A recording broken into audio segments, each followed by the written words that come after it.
میرے پاس کلپ کسی دوست نے بھیجا, کہہ رہا ہے ماں تے شاہی کوئی نہیں, ماں کے بارے میں ماں تے شاہی کوئی نہیں, ماں کیا شاہ بے, او مجھے تب سمجھ آئی. میں سمجھتا تھا یہ تو صرف پیو کوئی نہیں, یہ جی تو ماں بھی کوئی نہیں, یہ تو کھوتی دا پتر لگ رہا ہے میں نو. ہیلو دوستو, السلام علیکم. کیسے ہیں آپ سب لوگ؟ امید کرتی ہوں آپ سب اچھے ہی ہوں گے, خیریت سے ہوں گے. مفتی اور مولانا کا جو مقام ہوتا ہے وہ تھوڑا عام آدمی سے اونچا ہوتا ہے, کیونکہ وہ عالم دین ہوتا ہے. وہ لوگوں کو صحیح اور غلط میں فرق سمجھاتا ہے, وہ دین کے بارے میں لوگوں کو اچھی تعلیم دیتے ہیں, تو اس لیے لوگ ان کی عزت کرتے ہیں. لیکن وہی مولانا اگر کچھ غلط کرتا ہے تو آپ اس کے بارے میں کیا کہیں گے؟ ظاہر ہے کہ آپ یہی کہیں گے کہ جب یہ خود اس طریقے کے کام کر رہے ہیں تو دوسروں کو کیا تعلیم دیں گے. تو کچھ ایسی ہی لینگویج یوز کی ہے مفتی سمر عباس قادری صاحب نے انجینئر محمد علی مرزا صاحب کی ماں کے لیے. ایک بیان کے دوران وہ اتنے زیادہ آؤٹ آف کنٹرول ہو گئے کہ انجینئر محمد علی مرزا صاحب کی ماں کو بھی گالی دینے سے وہ پیچھے نہیں ہٹے. مخالف ہے ہی ہے نا, وہ جڑا الو دا پٹھا ہے, اور مرزا جی آپ پتہ نہیں پلمبر جی کیا بلا ہے وہ, لیکن یہ بک بک نہیں کرنی چاہیے. اور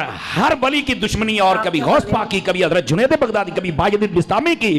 مطلب بندے کو کتا ہونا چاہیے, پر انٹرنیشنل کتا تو نہیں نہ ہونا چاہیے. سارے انہوں ہی پہ گئے ہیں. میرے پاس کلپ کسی دوست نے بھیجا, کہہ رہا ہے ماں تے شاہی کوئی نہیں, ماں کے بارے میں ماں تے شاہی کوئی نہیں, ماں کیا شاہ بے, او مجھے تب سمجھ آئی. میں سمجھتا تھا یہ تو صرف پیو کوئی نہیں, یہ جی تو ماں بھی کوئی نہیں, یہ تو کھوتی دا پتر لگ رہا ہے میں نو. یہ تو کسی جانور کا بچہ ہے یار. تیری ماں ہی تینوں پوچھ لیندی, پہلے بزرگاں دا مخالف بنے, ہن تو مینوں پہ گیا ہے یار. ایسا یتیم العلم یزید الفکر خبیث النسل والاصل والعقل مطمئن کمینہ انٹرنیشنل بغیرت. پتہ کیا کہتا ہے یہ سیوطی کیا ہے؟ سیوطی امام جلال الدین سیوطی شافعی رحمت اللہ علیہ, آپ کا ذکر ہے. سیوطی کیا ہے؟ سیوطی نے ہم نے بندے دیکھے ہونے نے, سیوطی میں ماں جیسے منہ پھاٹ ایسے بک بک کر رہا ہے. اب میں کیا سن, اے سالہ حضرت ملنگ دا جواب سن. تو سیوطی نہیں, تو جیلم دی کتی ہے جڑا ہر بندے نو پہ گئی ہے تو, لیکن تینوں پتہ کوئی نہیں نا, تو ساڈی ایک سٹ نہیں پچانی پترا. اس واسطے اپنی زبان بند کر, بکواس بند کر. اینو سیوطی بنن دا چاہ چڑھے ہوئے. میں کہا بلے ہو شیرا, کیا بازاد دی کوٹ کلی چھتیریاں نو جپے. آپ کو یہ نہ کہے کہ یہاں قادری صاحب آپ نے تھوڑا سا نا یہ اس کو کتی کہا ہے اور کھوتی دا بچہ کہا. میں کہا آپ مندہ ہی نہیں مانوڑ, میں کران کی داس نا, وہ مندہ ہی نہ پیو نو منے ہے تا میں حرام دا کہہ دی. اور پیر غفران صاحب نے بھی کہا تھا, سن لو نعرہ غفران دا, مرزا جیل میں حرام دا ان کا ہے, اور اس کا جواب نہیں دے. حرامی بندہ کیا دے گا بتاؤ نا مجھے. تو ایسے فتنوں کا یہی جواب ہوتا ہے. میں کہا جا ایک کنجرا گل کرن لگیا, کنجر دماغ میں کنجر گل ہی ہونی ہے, تینوں شرم تو یا نہیں پئی آؤندی. اور اب تو اس مہینہ, ایک مہینے کے اندر جتنا یہ ننگا ہوا ہے نا, اور جتنا یہ ایکسپوز ہوا ہے, میں کہتا ہوں اگر یہ بغیرت اور کمینہ اور حرامی نہ ہو تو یہ ویسے ہی مر جائے, اگر حلالی ہو تو. اتنا زیادہ ذلیل ہوا ہے. لانتیا تجھے نہیں پتا, ایسے بھی تو انجینئر ہے, رکشے کھول کے کس, تیرا توکی نہیں بنتا ہے شعبے. مولوی اسی 10 سال اسی پڑے ہیں, یہ کہندے داڑھ تھلے آئے ہیں. میں نہیں اس کو کہتا داڑھ تھلے آئے, چونکہ اسی منہ جدوی شے پائیے, حلال شے پائیے, حرام شے کدی نہیں پائی اسی. اینو میں ویسے ہی رینج تھلے دیاں گا, پھر میں پوچھاں گا پتر ہوں دس. تماشے بنائے ہوئے ہیں جو جاندیاں باندریاں لومڑیاں. آپ میں سے مجھے بتائیں کتنے لوگ ہیں, چلیں ریل ٹائم ہم ڈیٹا لے لیتے ہیں. آپ میں سے کتنے لوگ ہیں کہ جنہیں میرا تعارف نیگیٹو ہوا تھا سٹارٹ میں؟ ذرا ہاتھ کھڑا کریں. شکریہ میرے تمام وہ علماء کرام, کام چک کے رکھو, ٹھیک ہے. یہ پبلسٹی انہوں نے کروائی ہے نا. بالکل. تو جتنا بولتے ہیں اتنی اپنی بدنامی اپنے ذمہ لیتے ہیں. اللہ تعالیٰ نے انسان کو عقل دی ہوئی ہے. صحیح بات ہے. اب چھوڑ دیں, میرے بارے میں تو چھوڑ دیں, اللہ کے نبی علیہ السلام کے بارے میں بھی نیگیٹو تعارف کروایا گیا ہے. یہ جو اسلام اتنا تیزی سے پھیلا ہے, کیوں پھیلا ہے؟ پچھلے 100 سال میں 60,000 کتابیں رسول اللہ کے خلاف لکھی گئی ہیں صلی اللہ علیہ وآلہ وسلم. اور ان 100 سالوں میں جتنے لوگ مسلمان ہوئے ہیں پچھلی 13 صدیوں میں نہیں ہوئے تھے. 60,000 کتابیں, 2 سے زیادہ کتابیں روز کی بنتی ہیں. 60,000 کتابوں کے جواب دینے کے لیے بھی ہمیں عمر نو چاہیے. ہم جواب دیتے ہیں ڈاکٹرن کا, ہر بات کا جواب نہیں دیا جاتا, ڈاکٹرن کا جواب ہوتا ہے. تو کیا نبی علیہ السلام کو انہوں نے ملائن کر لیا؟ کیونکہ اب میڈیا کا دور ہے, لوگوں نے اسٹڈی کیا. 9/11 کے واقعے کے بعد ٹوئنس ٹاور کا جو اٹیک ہوا تھا 2001 میں,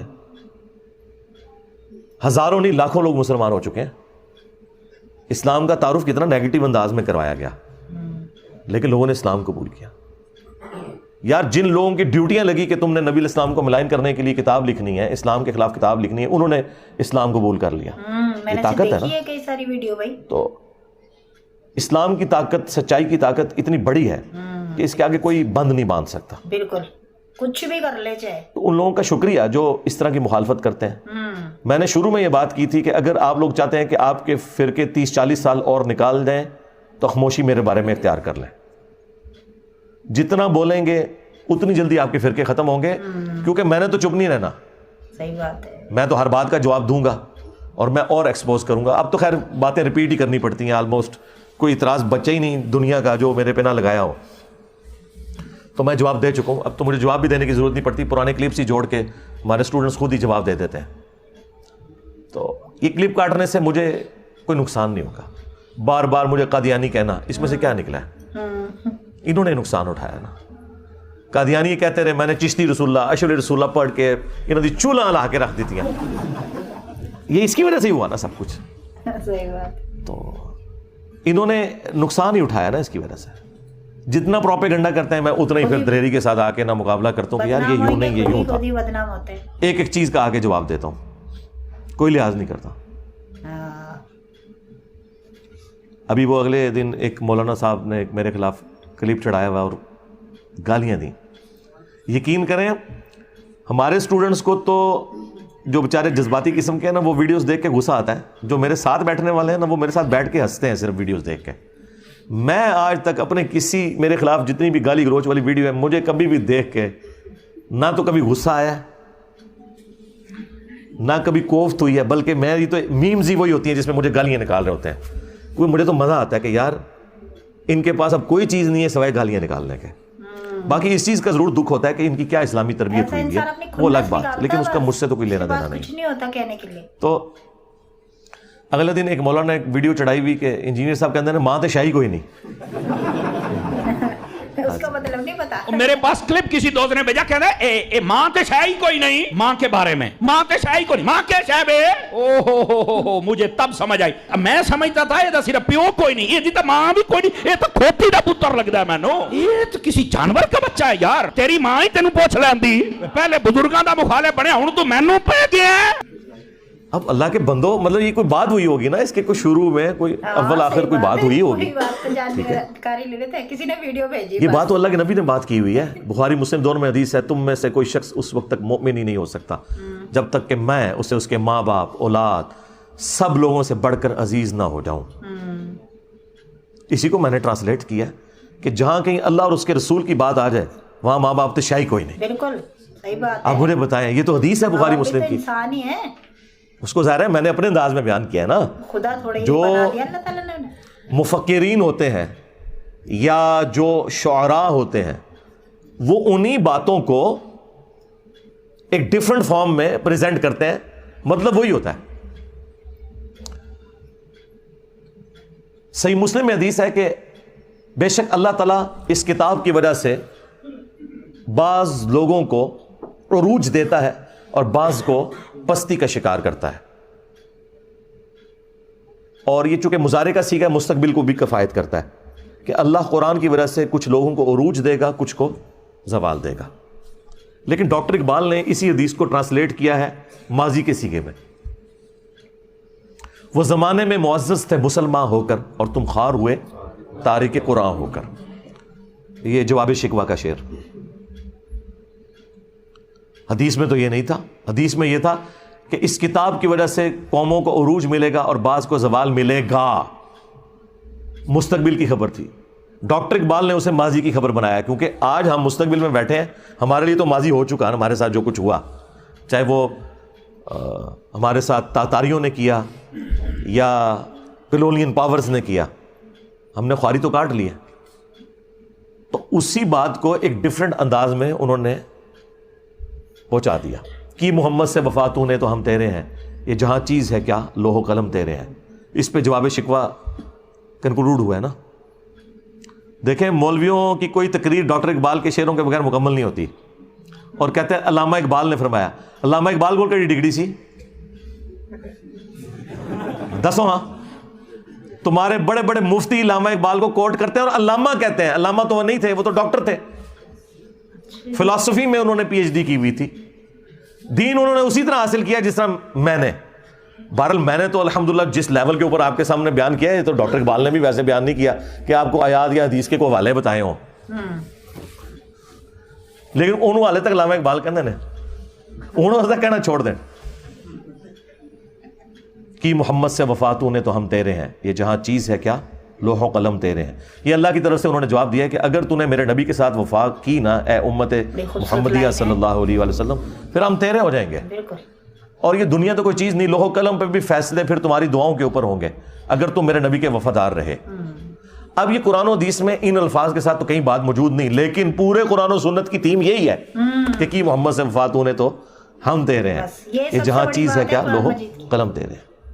لہٰذا وہ حدیث کہ تم مومن ہی نہیں ہو سکتے جب تک کہ میں تمہیں تمہارے ماں باپ اولاد سب لوگوں سے بڑھ کر عزیز نہ ہو جاؤں, یہ حدیث پڑھ کے اس کی جب تھیم بیان کرے انسان, ان لوگوں کو سمجھائے کہ جن کی مائیں کہتی ہیں کہ اگر تو نے داڑھی نہ کٹائی تو میں دودھ نہیں بخشوں گی, اور زبردستی وہ بچوں کی داڑیاں مڑوا کے اپنے لیے بھی جہنم کا سبب کرتی ہیں اور اپنی اولاد کو بھی جہنم میں دھکیلتی ہیں,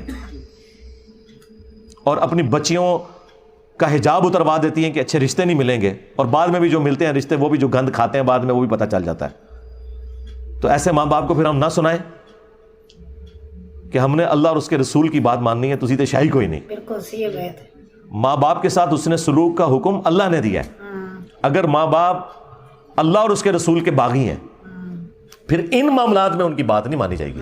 ہاں دنیا میں معروف طریقے سے آپ نے چلنا ہے, ہیومن ڈگنیٹی وائلیٹ نہیں ہوگی. وہ تو سورہ لقمان میں آیا ہے کہ اگر وہ شرک کا کہیں تو تم نے نہیں بات ماننی, لیکن دنیا میں معروف طریقے سے چلنا ہے. اور صحیح بخاری میں حدیث ہے, حضرت ابو بکر کی ایک بیوی کافرہ تھی, اسما بنت ابی بکر کی والدہ, حضرت عائشہ کی جو بڑی بہن تھی. انہوں نے کہا کہ میری ماں میرے پاس آتی ہے اور وہ مشرکہ ہے, تو کیا میں اس کے ساتھ حسن سلوک کروں؟ تو اللہ کے نبی صلی اللہ علیہ وآلہ وسلم نے فرمایا کہ ہاں تم اس کے ساتھ حسن سلوک کرو. یعنی دنیا میں آپ نے معروف طریقے سے معاملات کو لے کے چلنا ہے, سیدھی سی بات ہے. اس طرح آؤٹ آف کانٹیکسٹ تو آپ جس کی بھی چیز کو کاٹتے رہیں, اس کا تو کوئی اینڈ ہی نہیں ہونا, آپ جو مرضی کرتے جائیں.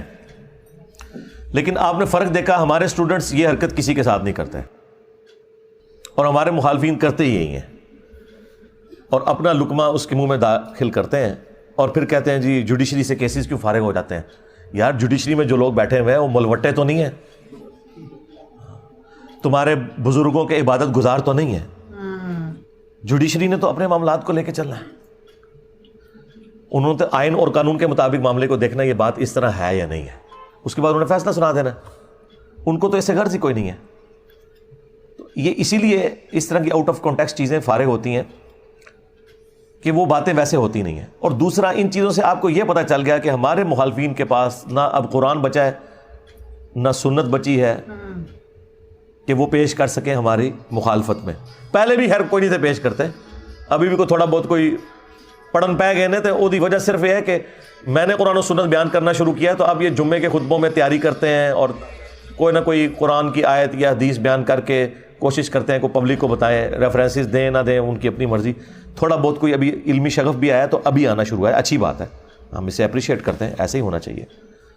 تو اس لیے میں جب کسی ٹاپک کے اوپر بات کروں اور وہاں پہ تفصیلی جواب ریکوائرڈ ہو تو میں بتا دوں گا آپ کو کہ بھی فلاں ویڈیو دیکھ لیں. ہر دفعہ تو میں ہر جواب کو ریپیٹ نہیں کر سکتا. مفتی صاحب کی اس طریقے کی لینگویج سن کے مجھے کافی زیادہ حیرت ہو رہی تھی. ایک عام آدمی کو اگر آپ سنیں گے تو آپ کو اتنی زیادہ حیرت نہیں ہوگی, لیکن اگر ایک مفتی اس طریقے کی لینگویج یوز کرے تو ظاہر سی بات ہے لوگوں میں غلط ہی میسج جائے گا. انسان میں ایک غلط فہمی ہوتی ہے کہ وہ سوچتا ہے کہ میں نے اس طریقے کی گالیاں دے کر سامنے والے کو بہت اچھا سبق سکھایا, لیکن اسے یہ علم بالکل بھی نہیں ہوتا ہے کہ وہ اپنی فطرت دکھا رہا ہے اس طریقے کی حرکت کر کے. ایسی باتیں کر کے آپ سامنے والے کا نقصان نہیں کر رہے ہو, آپ اپنا خود کا ہی نقصان کر رہے ہو اس طریقے کی باتیں کر کے. اور علی مرزا صاحب نے اس میں کچھ غلط بھی نہیں کہا ہے. مانا کہ ماں باپ کا درجہ اللہ تعالیٰ نے اونچا ضرور رکھا ہے, لیکن اگر وہ حضور پاک صلی اللہ علیہ وسلم اور اللہ تعالیٰ کے بتائے ہوئے راستے کو چھوڑ کر اپنے حساب سے بچوں کی پرورش کریں گے تو وہ بھی تو گنہگار ہی کہلائیں گے نا. اس لیے انہوں نے یہ اگزامپل دے کر سمجھایا ہے کہ حضور پاک صلی اللہ علیہ وسلم کے حکم کے آگے تو ماں باپ کی بھی شے کوئی نہیں ہے, کیونکہ صرف ماں باپ کا اولاد کے سامنے ہی اللہ تعالیٰ نے رتبہ رکھا ہے. حضور پاک صلی اللہ علیہ وسلم سے اوپر نہیں رکھا ہے ماں باپ کا رتبہ. آپ کی اس میں کیا رائے ہے مجھے کامنٹ میں ضرور بتائیے گا. چلیے ملتے ہیں اگلی ویڈیو میں, تب تک اپنا خیال رکھیے گا. اللہ حافظ.